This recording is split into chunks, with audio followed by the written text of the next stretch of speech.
The most fundamental issue is that most people strategies fail. And if you ask the question why, it's because they're people strategies, they're not business strategies that involve people.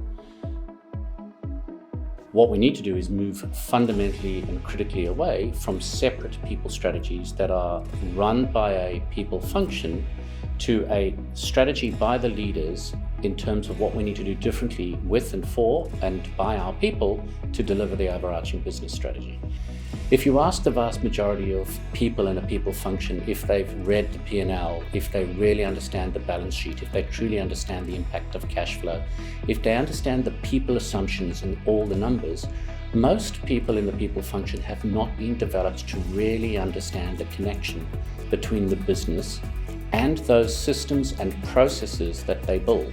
So the starting point is, where is the future of the business? What is going to happen in our industry? What is going to happen in our sector? What is going to happen to this organization? What is our future in terms of revenue? What is our future in terms of growth? What is our future in terms of customers? What is our future in terms of competitors? All of those factors determine the behaviors we need from people, the skills we need of people, the mindset we need of people. Then we actually have truly customized competency development. We have truly focused and targeted recruitment strategies.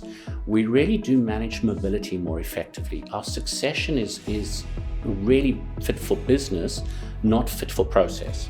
So we start with the market and we work backwards, and we start with the market of the future and we work backwards. It's really critical that the business leaders shape the people strategy.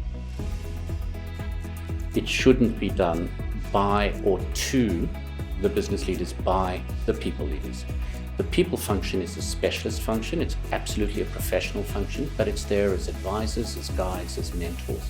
If we're in the mining industry and we are moving towards remote operations in an even far greater way, how do we actually recruit for a different person? I can remember back when ROCs were first set up, the remote operation centers, one of the big changes in recruitment was looking for people who were strong at gaming. Before, we used to regard gaming as a negative attribute for people when we recruited. Now, for remote operation centers, it's a critical skill. We have a far greater impact if we actually help the leaders lead better. Leadership is not something we're born with.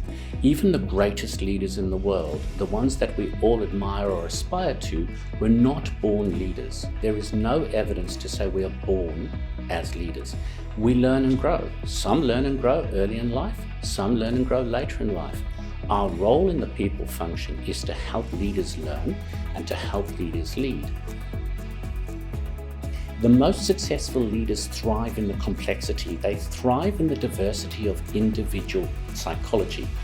And if we're looking to solve people needs, people issues, and to deliver business strategy, we need to think about the psychological assumptions in the business, psychological assumptions in the organization, the psychological assumptions in the strategy, the psychological assumptions in the KPIs, in the targets. If we think about the psychological assumptions, we can very easily then respond. We cannot sit still, and we shouldn't just be incrementally refining ourselves. The world is not incrementally changing. Our markets are not incrementally changing. We need to innovate and transform, but we need to do that by starting with ourselves, with our other leaders, and with our people.